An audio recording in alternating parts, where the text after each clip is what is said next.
want to see Yes. you. Yes. Not. All right. Yeah. Just. So, yeah, all good? Yeah, all good. Brilliant. Can I ask you something also? Our guests in person or online? So we have, we have like 12 students in person and a few online as well. So you can see, I think, the online attendance. Perfect. So can I ask a favor to those who are online? Yep. And if you are fully clothed and within a decent setting, can you turn on your cameras, but not for anything, because it is very difficult to deliver 45 minutes to a one-to-one.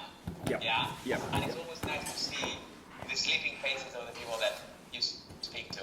So if, and this is an option of course, if you can, share your smiling faces, yeah, then it makes my delivery more personal. Yeah, now clearly not for those who are in the course, because the ones that are in the course are, facing the other side of the camera. But thank you very much, Angela. I can try rotating my screen as well, if that's okay. Yes, that's fine. Okay, perfect. Perfect. Okay, so don't want to take much of your time, but it's a lecture that I have given a couple of times, which also means that we can always spice it up in such a way as to make it a little bit more personal. Thank you, Anna, and thank you, Theo. Yeah, it's a pleasure to meet you. I'm a professor of medical robotics at Imperial, and basically I have a couple of hats on. But first of all, a little bit about Imperial. Imperial has a very long track record in robotics, not only in health, which is where I sit, but across the various domains of robotic application. We've got robotics in home, health, and infrastructure. And as of a couple of years ago, we have a forum, which is sort of a fairly flat grouping of all academics into robotics at Imperial, which has a website which makes it very easy, or at least much easier, for individuals who are interested in robotics and what we do here in this institution to have one landing page on which to explore different activities. Now, within this context, as I said, I work in healthcare robotics, but then again, even there, I am not alone, in that there are a number of colleagues across the Faculty of Engineering and Medicine that do various bits of healthcare robotics. Some are for rehabilitation, like my friend and colleague Rabbi Jonathan from Mechanical Engineering. Some work on assistive systems like Yanis Pierce in EEE. My colleague Mike works on MRI-compatible robots, and then a few of us work in surgical robotics. And so within that context, I now co-direct a center, a translational center that sits at the interface between engineering and medicine called the Hamlin Center. And it has a few features. It has some state-of-the-art facilities which are available to me and others within the sector to work within. And then, of course, it's got a number of courses. It's got a winter school, it's got an MRS program in surgical technology.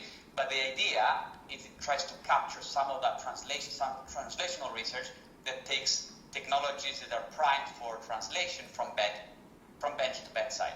And that's why it sits within the intersection of the Faculty of Engineering, which is basically technologically oriented, and the Faculty of Medicine, that then plumps us into the medics and the clinical research fellows that can then help us to figure out how best to deploy these things in a realistic environment. Now, within the Hamlin Center, I also have a different hat, because I'm also professor of medical robotics in the Department of Mechanical Engineering, and so my own group is called Mechatronics in Medicine. It is a title I took over from my PhD supervisor and predecessor, whose name is Professor Brian Davis. He's Emeritus Professor of Medical Robotics, and certainly set up the group that I've been now leading for a number of years. So you can imagine the Hamlin Center as a superstructure that has a number of academics working within, and I am the co-director of that center and also a professor of medical robotics and a group head for this group. And so over the next sort of 35 to 40 minutes, what I wanted to do is to take you through a journey into orthopedic robotics. And it is simply one that I pick every so often because it is the closest one to my heart, right? I started my PhD in this topic, surgical robotics for orthopedic joint replacement. And I've been basically doing bits of it for now, I think, 2 decades. And because of it, I've lived through a number of highs and lows in terms of whether this particular topic was exciting or absolutely not exciting. And I think I have a little bit more of a personal opinion which is founded as to what are the promises for the future in terms of this particular tech. So I'll start by introducing what exists today, how technology helps, what are the shortcomings, and maybe a little snippet into the various bits of technological progress that I have carried out or I'm carrying out within my own group to try to push this technology further and towards widespread adoption. Now, it's absolutely fair to say that as of today, surgical joint replacement, which basically means taking a diseased hip or knee or shoulder for that matter and replacing it with a piece of plastic, metal or ceramic, is still very much of a manual process. What you see on screen are the typical tools used in this procedure today by 90% of the orthopedic surgical population. You use acetates and x-rays to do your planning. This is a hip, for example. You're overlaying onto an x-ray an acetate of the implant to try to do the sizing and the orienting or the positioning of the implant. In surgery, you use a range of jigs, fixtures, and oscillating saws, like the one you see up top.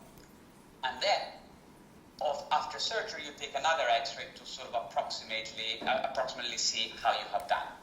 And it is clear, right, from these technologies that as of today, surgical joint replacement is still much more of an art than a science. And that is because the instrument that the orthopod has at his or her disposal are very approximate, which means they have to be filled, they have to be handled by those with the most amount of experience possible.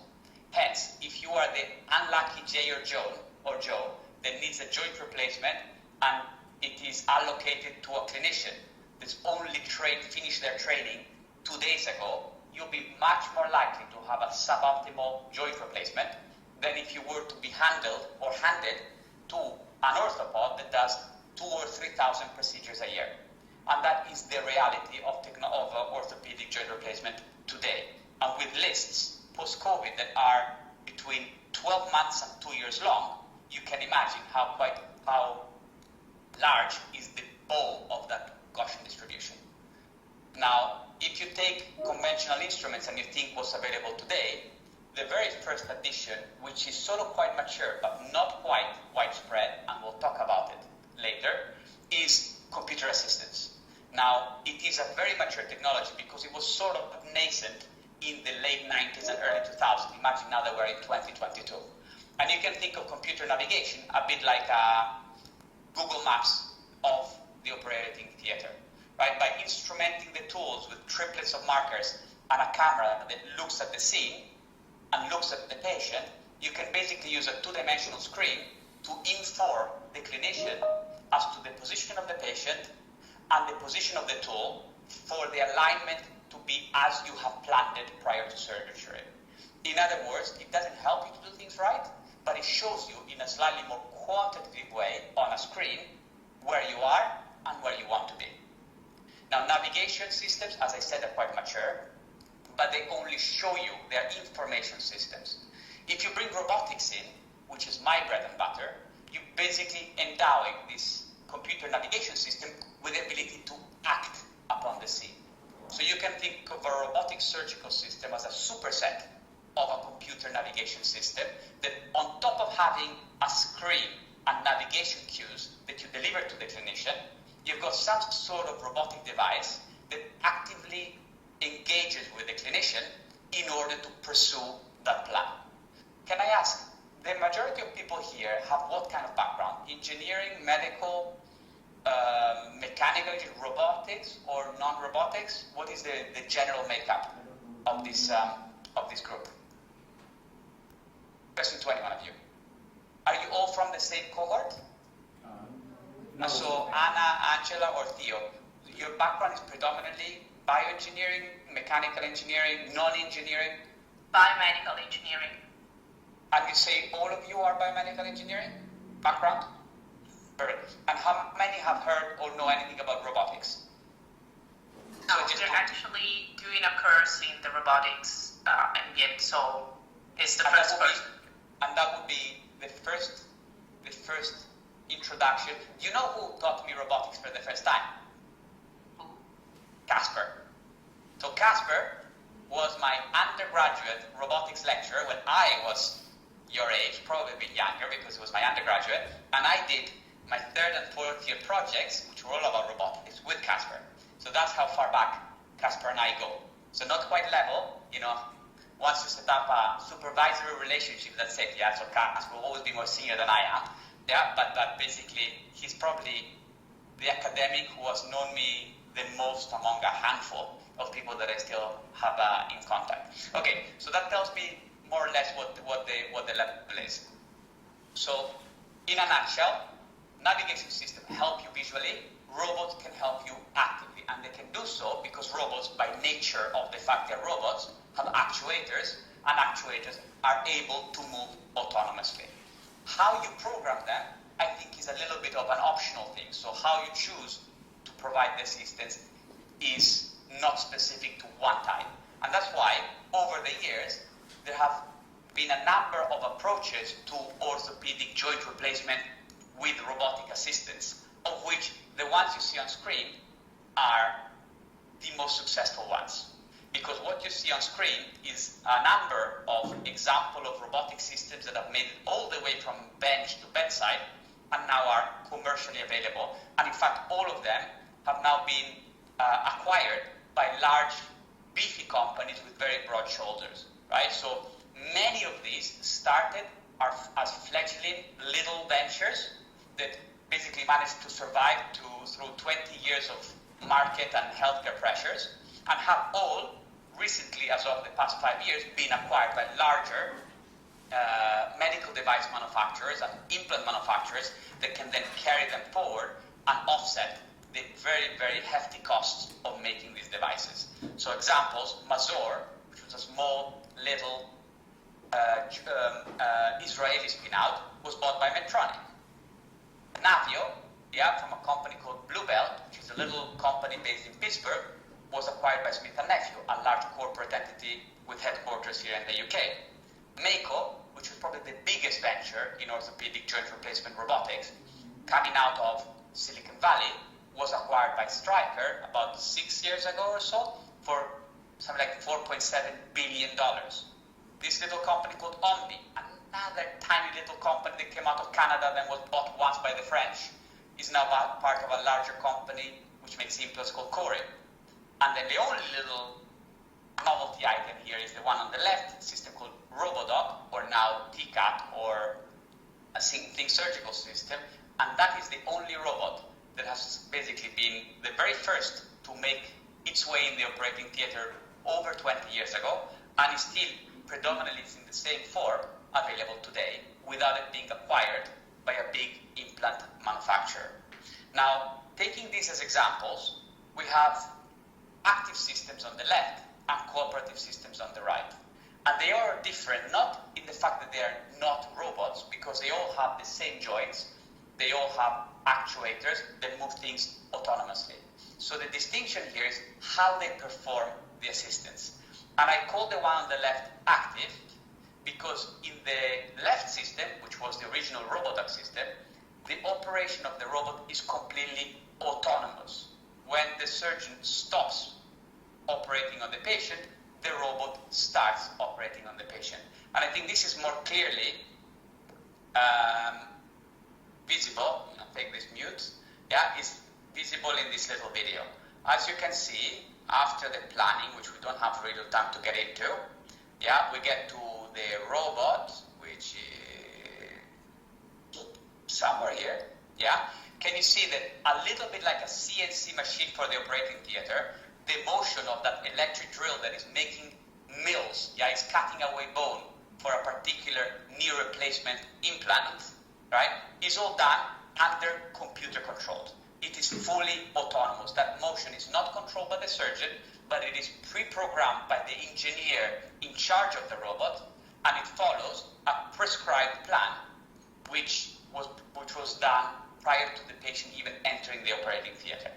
Now, this type of control is useful in some cases, but you're not necessarily making best use of what the surgeon and the robot can do best with respect to to the procedure.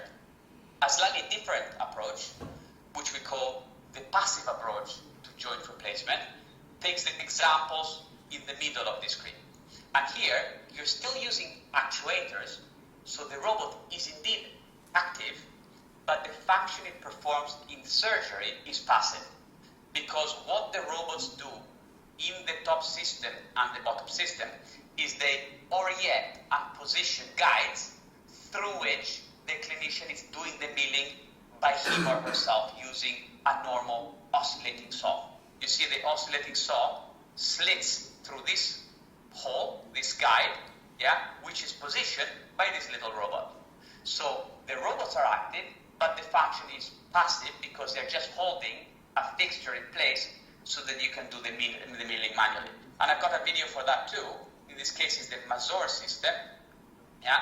For those who don't know much about robotics, it is a parallel structure. So it's got a base plate that mounts directly onto the bone of the spinal cord in this case, and a top plate that orients and positions itself. And as you can see in this part of the video, it is used to orient and position a trocar, like a hollow, you see, this hollow working channel, through which you can then drill into the pedicle of the spinal process to put a little screw. So the positioning is active, but then the screwing, so the milling of the bone is all done by the clinician through that trocar. Now, active and passive systems have been around for a very long time, but they've got their sort of limitations in that the passive systems are only partially useful, and the active systems do not necessarily make the most out of a clinical experience and understanding of the scene. So my own pet approach, one that I have been developing as a young PhD student to start with and now as a group leader, is the idea of cooperative control. Systems that are neither taking over or just assisting, but cooperatively working to create a plan accurately, right? So these cooperative systems were a real novelty item in the early 2000s, and they are absolutely mature systems now in 2022. And two examples are the Mako from Stryker up top and the now called Cori system from Smith & Nephew at bottom. And the advantage here is not that the robot is working or the clinician is working, but rather that the robot and the clinician are working together in pursuit of that milling process. And I've got a video for that too. So what you can see here is the tool is now not freestanding. Let's see if I can show you. I think it's a little bit, So this tool you see is handheld.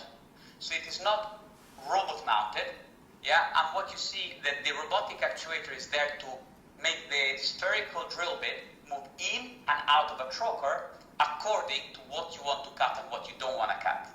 So the overall machining is taken care of manually by the clinician, and the robot is engaging with that process by retracting that mill whenever you're getting to the periphery, to the perimeter of the part of the bone that you want to cut away. So you see that it's not just a robot cutting or the clinician cutting, but rather the robot and the clinician cutting together. That, is what we call cooperative control. And I think that is one of the ways we can try to make these robotic systems better integrated in the operating theater. Now, we, among the accolades, of the institution, were among the first to explore this idea of cooperative control, this shared control in orthopedic surgery, with the UK first total knee replacement done with a robot, and the world first partial knee replacement done with a robot. So it really was quite pioneering at the time. I wasn't the lead then. I was 21, right? So I was like the young, what do you call them? As green as they come. But I was privileged to be part of one of the teams that really sort of brought some of this system into surgery. And to this day, I think the experience that I gained through that very unique PhD experience has propped up my career and given me a competitive advantage until 2022. So the robot then was called Acrobot. It was as ugly as they come, but it has all of the building blocks. It had all of the building blocks then of what robotic systems have now, which is the reason why, even as of 2022, I still use the Acrobot as a means to explain the building blocks of a surgical robotic system, because to this day it hasn't changed much, and this way I don't have to give some undue publicity to any of the modern systems now that are available on the market. So if we look at it, in 2020, right, in the year 2000, when I started my PhD, the robot looked like that, and that clearly was a prototype done in a research lab. And with that robot, we made some cadaveric trials within the wet labs here at Imperial College. And then in 2012, when I left, well, no, it's not true, I left in 2006, but in 2012, when this system was eventually bought by Mako Stryker and then basically retired, it looked like this. So much leaner, but with the robot at the tip and the space much more easy to wheel within the operating theater. But whether it was the big one on the left or the thin or the small one on the right, it still have these sort of main building blocks which I wanted to share with you. And I think they are better described in this diagram I have here, which if I'm not mistaken, I think is a diagram in my PhD thesis, right? Because that's how old some of this tech is. So if you think of a robotic surgical system, in orthopedics or elsewhere, there are usually three phases to it. A phase where you plan, you have to decide what you want to do with the robot in theater. An execution part, which is done in the operating theater with the patient on the operating table. And then there has to be some form of assessment where you look back on the procedure to figure out, have you done a good job or a bad job? And so taking these three steps, let's look at how Acrobot did it, which is not so dissimilar to how things are done today. So with regards to plan, there are two ways of doing it. You can either do it on the fly by taking measurements of the patient in the operating theater, or as we were doing here, you can basically take an MRI or a CT scan of the patient to reconstruct something that is more patient-specific. So in the days of Acrobot, we use CT, which, as you know, allows you to get sort of this three-dimensional slide deck, of the patient anatomy, which looks a little bit like what you see on screen. So this is a cross-section of a limb, right? So a cross-section on the sagittal axis of the limb. You can see it here, look at that, which shows you the different parts of the bony anatomy. And then through a process of semi-automatic segmentation, you can tell the system, okay, this is the femur, this is the patella, which is a small round thing that slides over the femur during walking, during gait, and this is basically soft tissue and nothing. Now, in 2000, this was 90% manual and 10% automatic. In 2022, thanks to the Google DeepMinds and TensorFlows of this world, and our ability to really mine data much more efficiently, I would say we're almost 80% automatic and 20% manual. But the concept still remains.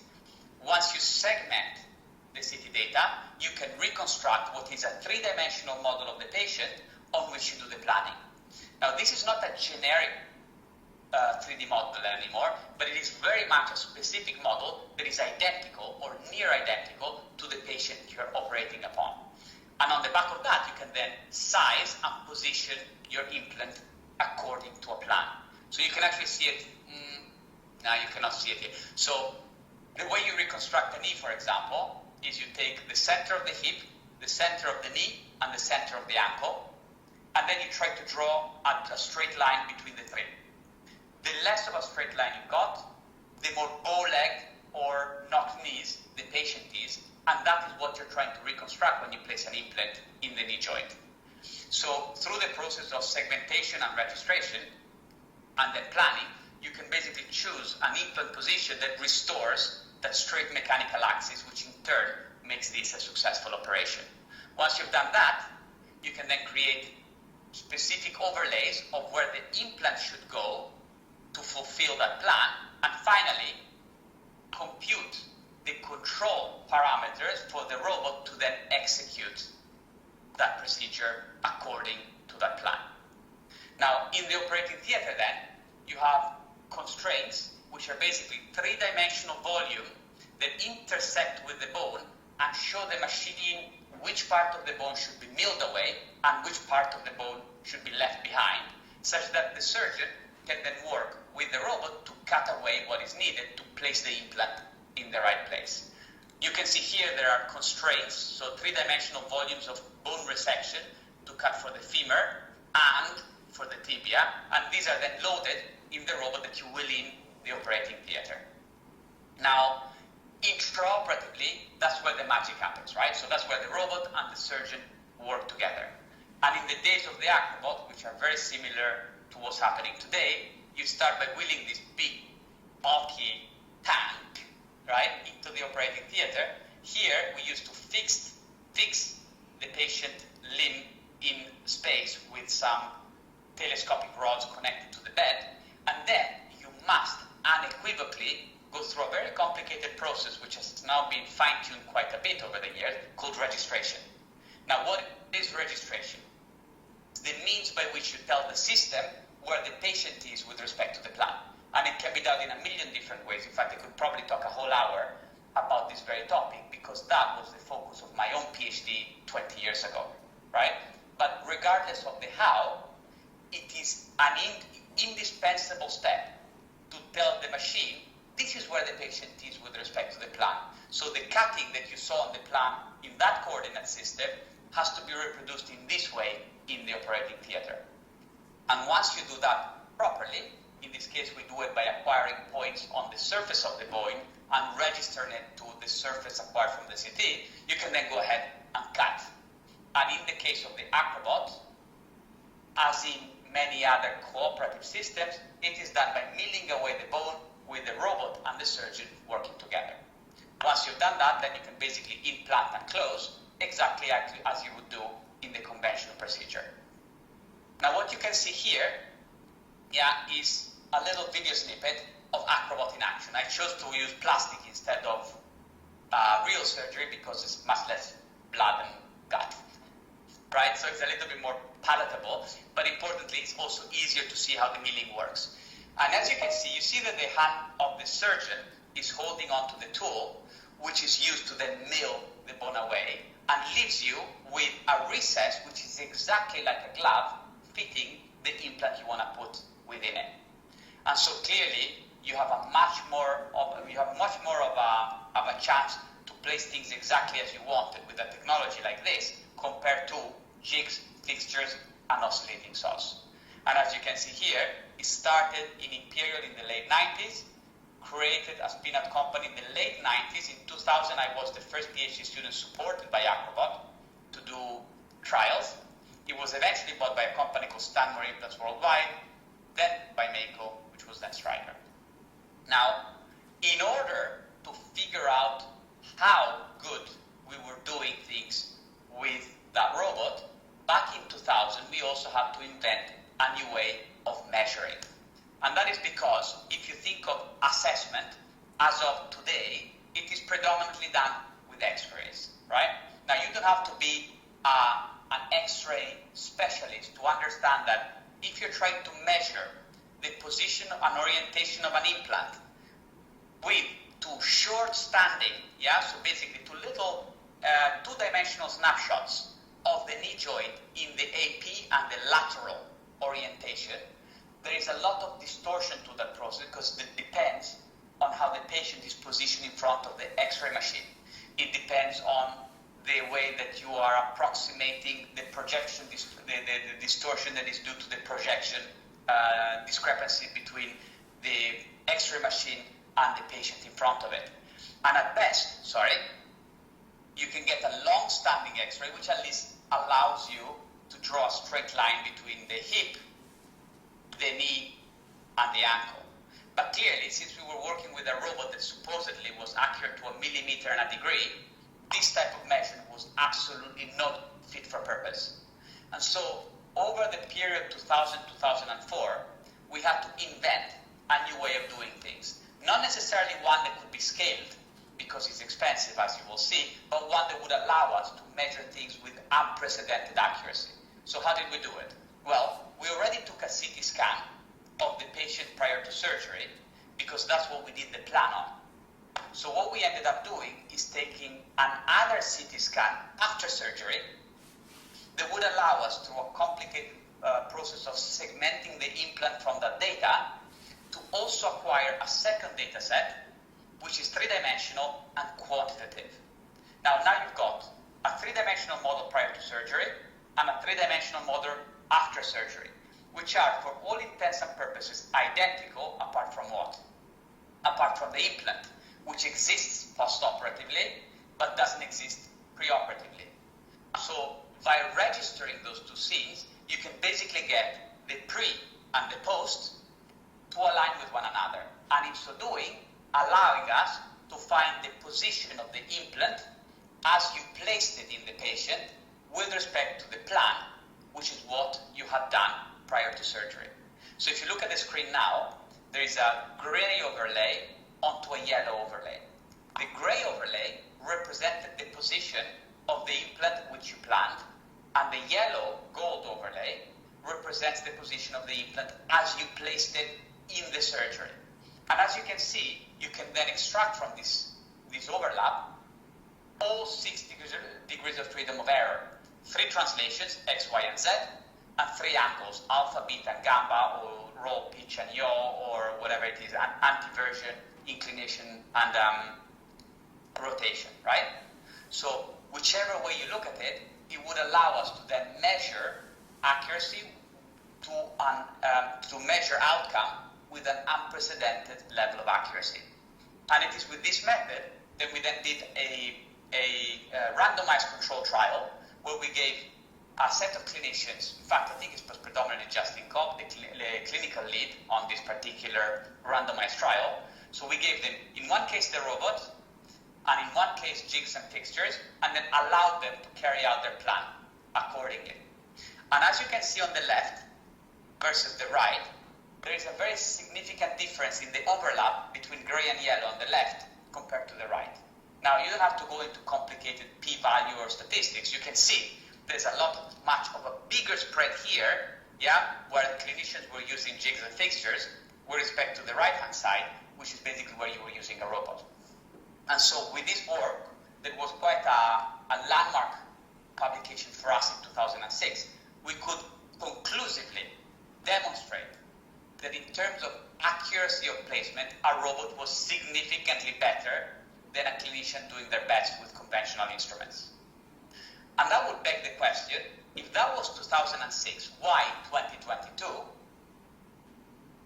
There are not more systems out there that sort of more operating theaters that use a robot to do joint replacement as opposed to the conventional technique. And unfortunately, the reasons are multiple, and we cannot explore them all as part of this lecture, but I think they have to do with accuracy versus complexity, right? So there are some clinical reasons why this may be the case, which we don't have the time to explore as part of this lecture, but there are also technological reasons, right, why these systems are not necessarily fit for widespread adoption.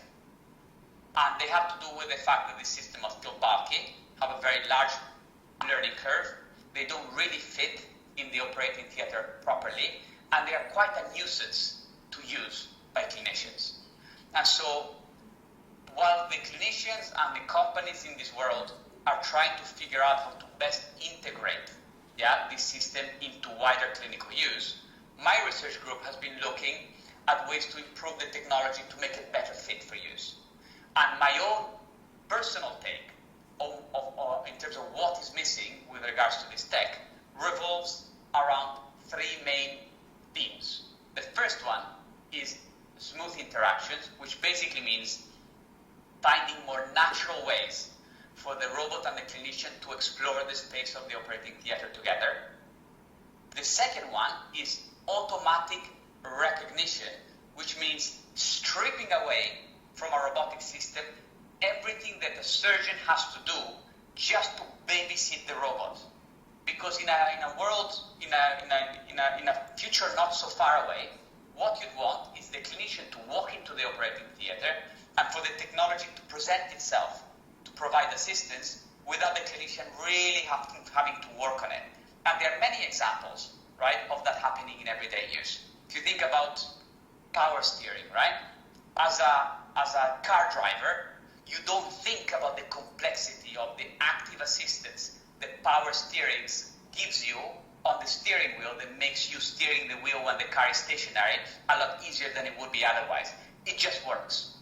Now, a future not so distant will have the same level of assistance, automatic and mindless, in surgery as it is in other facets of our life. And finally, I have this absolute crux with regards to the way we deliver information in the operating theater, because as of today, 99% of that delivery is done by a 2D screen, which is a little bit 1980s, right? So there must be a better way that we can provide the right information at the right time on screen. And so over the last few minutes, I wanted to share with you some of the things that we're doing in pursuit of these three basic themes. Now, with regards to presenting the information, with regards to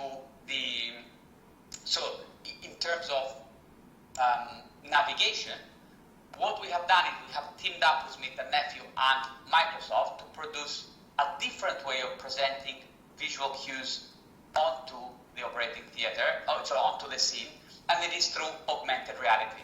For those that don't know, augmented reality is the mechanism by which you can inject three-dimensional or two-dimensional holograms within the real scene through the use of a headset, and in this case, the headset is called HoloLens.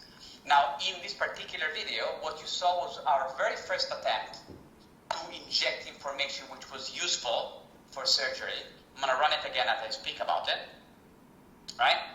Here, the screen is still 2D, as you can see, but instead of being a real screen, it is a virtual screen that you can place wherever you want within your scene. And the advantage there is that it doesn't take up any space in the operating theater, and then you can orient it exactly where you want it, so there is less of a need to move your neck in the process. And we published this very early work to demonstrate that, even from an ergonomic point of view, you could use augmented reality to make things a little bit better. But the real delta is in work that hasn't been published yet, which is here, where we're not only presenting the clinician with a two-dimensional screen, but in the virtual world. We're actually taking information from the guidance in the plan and overlaying it directly onto the surgical scene. So what you see on the bottom right-hand corner is the work of Hisham Iqbal, one of my recent PhD graduates, who, working with Smith & Nephew because we needed access to their plan, has now created a pipeline or a workflow that allows the system to overlay information about the plan directly on the exposed surface of the bone. So you're no longer triangulating, you're no longer looking at things in 2D, but you're looking at the right information in 3D presented to the clinician only when it is needed. And that is in the registration process, which is what you saw. It is for planning and fine-tuning, where you can present a three-dimensional hologram to the clinician, which can be manipulated either directly with your hands or by the 2D screen, as in fact Hisham is showing you here. So you're either interacting in 3D, or if you're a little bit more old school, you can use the screen to do the guidance. And finally, you can machine. You can see here you've got a scaled up version of what you're machining. Here you've got a 2D representation of it, and here you can see a little white arrow that is pointing directly in the direction of the patient and telling the clinician, this is the bit of bone you have to cut, and this is the bit of bone that you've cut already. So clearly, a proof of concept, because it is nowhere accurate or fast enough for deployment on a patient in the operating theater, but a glimpse into a future not so distant where you really start having completely immersive, integrated, and natural workflows. In fact, I'll take this moment to say that part of what we do every year in the Hamlin Center, which I co-direct, is the Hamlin Symposium, which happens every June. Next year, Hamlin Symposium, which I think is the last week of June, information on the website, the topic, the theme of the entire symposium is immersive tech, the future of medicine. And that is because there is such a growth area around this space that we're having companies like Microsoft and Google, DeepMind, and so on to present what the future of this technology might hold. Now, it is true that there is one side of immersive navigation which has to do with overlay, and one that has to do with registration. And what you see here is, again, a proof of concept attempt at trying to figure out where the patient is without the clinician having to do anything specific about it. Because what you're doing here is you're using a three-dimensional depth camera. In this case, in fact, it's an Asus, similar to a Microsoft Kinect, that is looking at the scene and automatically picking out that this is a plastic bone. In fact, this is a hip bone, and it is placed in that orientation. And by mounting the camera onto a robot, the robot can then also orient the camera to keep track of the bone. It can keep line of sight so that if the clinician moves in the way of the camera, the robot reorients, and also allows the clinician to move the camera away, like in fact, it's another PhD student whose name is Liu, is now working in China again. Push the camera out of the way if he or she wants to, right? And you'd be right in saying that in this very specific scenario, the setup is quite artificial because the camera is looking at a plastic bone. And so over the past couple of years, we've also tried to explore deep learning networks as a mean to make that recognition, which is automatic, work even in the context of a much more realistic scene. Because what you see, or what the camera sees, is basically, as you see on this video, just a point cluster. The machine doesn't naturally know what is what. They just see a three-dimensional point cluster that represents the scene. But you, as the clinician, know that the bit you're interested about is the bone inside that scene. And ideally, you'd want to teach the machine to recognize what is bone from what is not bone. And so what we have done through a painstaking, lengthy experimental process is take cadaveric scenes, so basically scenes taken with a depth camera from different orientation of different cadaveric specimen, semi-automatically segmenting them to tell the machine this is bone and this is not bone, and doing so, as you see for the left, for a very large number of data. And then taking all of that information and feeding it, and feeding it to a very well-crafted or fine-tuned deep learning network, which was then tasked with trying to abstract what makes this bone and what makes this not bone.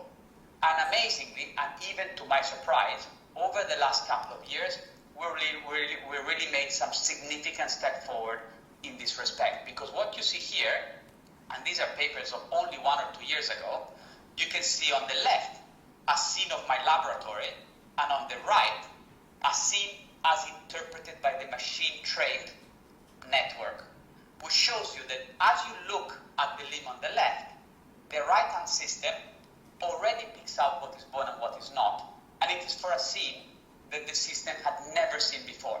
So there is no pre-processing of the scene on the right. It's all done on the basis of color and depth, trained through the process that I showed you in the previous slide. And as of very recently, the latest publication demonstrates that we can also do this in the presence of occlusion. So we basically augmented that data set with information where we also occluded part of the scene to try to teach the machine learning system how to recognize that bone is bone even in the presence of something impeding the view of part of the scene, right? Again, early days, not something you can deploy in surgery tomorrow, but something that shows you a glimpse of what the future holds for your generation. And for example, got fingers crossed, my generation too, because I'm not that old. Now, to complete, we're also working on new devices, because as we said, current devices are quite bulky, and there is some scope to miniaturize and improve the cost and the footprint of these things so they're better fit for purpose. And what you have on screen is just one little example that I'm working on with the latest spin-out of Brian Davis, whose name is Signature Robot Limited. So let's conclude, because I'm basically at time. It is the most exciting my field has been since I started working in it, right? There have always been highs and lows, so I would say that the early 2000s were a high, the late 2000s was a real low, because basically the technology was over-promised and then under-delivered, But as of 2022, it is through an incredible high. And if you look at the Hamlin Symposium of this year, the one this summer in June, we had an industry forum centered around the future of this technology, which was amazing, because we had Zimmer and Smith and Nephew and Stryker and Medtronic and Corey all sitting around the table discussing what the future holds at the very sort of large, mature level with regards to orthopedic robotics. And it is also true that technology has never been so exciting before. And I'll have a last slide to just remind you all of the things that are coming your way now. It's not all positive, yeah, we've got a long way to go. Regulatory approval, GDPR, many things stand in the way of making these technologies suitable for clinical use. But I think for that, we're all at least trying to become a little bit more systematic in the way we approach it. So I like to always finish with this slide, because for a technology-based crowd like yours, it is a glimpse of all of the things available to you. Data, never been so readily accessible. Yeah, your mobile phones and your watches take more information about you than, I don't know, you could have gotten from a patient over a year, yeah, in not even 5 years ago, right? Deep learning, GPU acceleration, parallel threading, augmented reality, haptics, soft robotics, NSH digital, right? So NHS digital. So even healthcare systems are finally jumping on the wagon of digitizing some of that information so that you can mine it better, right? So clearly, an incredible foundation on which you can make the next generation of technology, which I really do think is going to revolutionize the way that we take care of patients in surgery, and I have to say in another conversation, also at home, right? How exactly that's going to work is your guess as much as mine, but it really is promising times. So with that, I'd like to obviously thank you for your attention and thank all of the amazing researchers I get to supervise, because they produce the research that I can then come and talk about, and clearly a whole lot of funders, because the majority of this tech is expensive and it is at a very low technology readiness level. So if it wasn't for national funders, charities and European funding bodies, God willing, we're going to keep on in Europe if this country behaves, yeah, then we should be good to go. So thank you very much, and happy to take questions. Thank you very much, Professor. Thank you for this wonderful presentation. Any questions? And thank you for keeping your videos on. Made it much easier. Okay, I'll start with the first one. Sure. So, Professor, with Acrobot, does the robot help in making the decision, or is it just displaying the information that is needed by the surgeon? By helping in making the decision, I mean, does it, for example, if the surgeon is over milling the part that is not supposed to be done, would the robot resist that thing? Correct. Right. So the interpretation of shared or cooperative control with the Acrobot was exactly this: that within a three-dimensional volume that was planned prior to surgery, the surgeon has full control over the milling tool that they are using to mill the bone away. As you approach the perimeter of that volume, then the motors of the robot engage, preventing you from overcutting. So it's a little bit like painting within a protractor. You know when you were a kid and you got that thing you put on a piece of paper that allows you to make a circle? So within the circle, you can do whatever you want, but the thing you put on the side of the paper, which is called a protractor, you can basically prevent from basically painting outside that circle. That is the same thing, but in 3D that Acrobot did. Okay, thank you. Anybody else? Any questions? So if you're shy or don't have any questions now, but have any questions in the future, Casper and team have my contact details. You're very welcome to reach out and drop me a line. Yeah, I'll endeavor to reply. Thank you very much, Professor Ferdinando. Thank you very much. There is a question from Shu. Oh yeah, sorry. Yeah. Yep. Hi, Professor. Thank you Hi. for the nice presentation. I have a question related to the shared control, the collaborative control that you show us. So my question is, how do you evaluate so the performance of your control strategy is better than the teleoperation method, so the active one, or fully autonomous method? So that is a very good question, right? So if you look at the cutting, right, process, there are very many mechanical engineering based metrics that you could use. How flat the cut is, how smooth the interaction, how effective your milling tool is going through a particular plant. But it won't be surprising to note that the Robotic system that is fully autonomous will be more efficient and better at that cutting process compared to, for example, the Core system, which is handheld. So if you use those metrics, clearly automatically programming the milling process will give you maximum efficiency. Problem is, the robot only knows what you program it. And because a bone in a patient in an operating theater is not like a piece of metal or wood in a workshop, there are many things that you're not programming into the robot. And so where the ligaments are, whether something contingent to that patient is happening in the operating theater, none of that the robot knows. And so I think the advantage of having the clinician holding the tool, being in control of that motion, and the robot only preventing an accident, makes it a much more intuitive and effective process when it comes to bringing what the surgeon brings to the table together with what the robot brings to the table. Right? So it really depends what lens you're using in order to evaluate what the accuracy, so what the advantage you're looking for is. I would say you use the shared control strategy, you will also induce the human error in the robotic system. Yes, correct.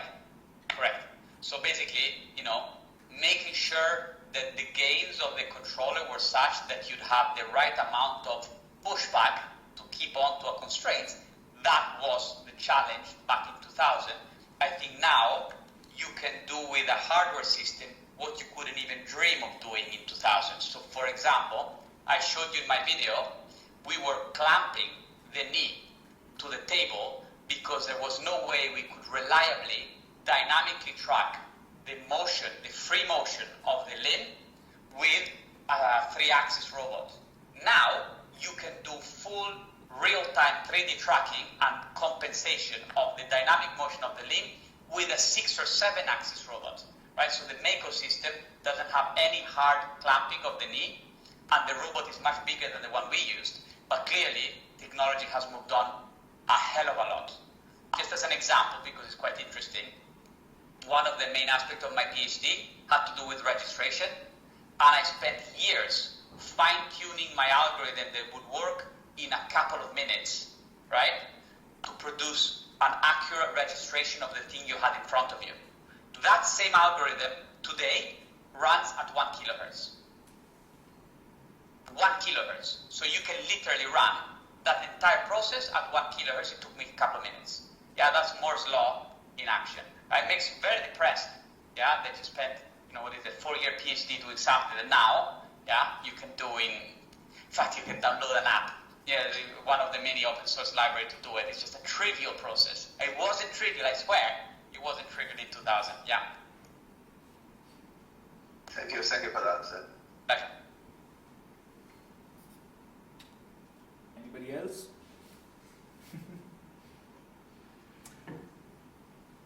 Brilliant. So enjoy the rest of your course. It was a pleasure to meet you. It's a shame that I couldn't trek on the southern side of London to come, but I have a meeting starting in about 15 minutes that I couldn't miss, which basically made it impossible for me to get all the way there and back. But at least the tech didn't get in the way, and I could at least interact with you in some way or form. So thank you for coming, and I will wish you a nice weekend. Thank you very And much. say hi to Casper when you see him. Definitely.